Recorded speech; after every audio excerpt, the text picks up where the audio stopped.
Bu 7 əlaməti uşaqda görsəniz, bilin ki, sevgi boşluğu yaşayır. 1. Hər kiçik şeydən ötürü hirslənir, qışqırır. 2. Tez-tez deyir, ana bax, ata bax. 3. Qəribə hərəkətlərlə diqqətinizi çəkməyə ya da sizi güldürməyə çalışır. 4. Ən sadə işlərini də deyir ki, sən mənim üçün elə. 5. Dalbadal suallar verir ya da bir sualı təkrarlayır. 6. Acığınız gələn işləri görüb sizi əsəbləşdirməyə çalışır. 7.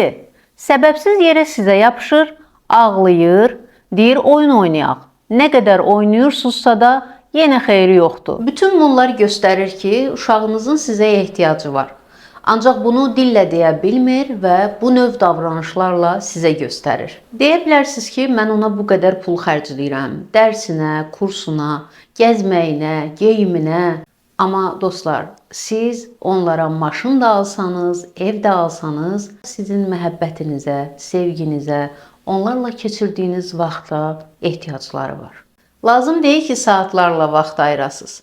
Sadəcə hər gün 15-20 dəqiqə övladlarınıza vaxt ayırın. Yəni telefona baxmadan, televizora baxmadan sadəcə onlarla söhbət eləyin, danışın, gülün, əylənin, amma tövsiyə verməyin, nəsihət verməyin. Onlara toxunun, onları qucaqlayın.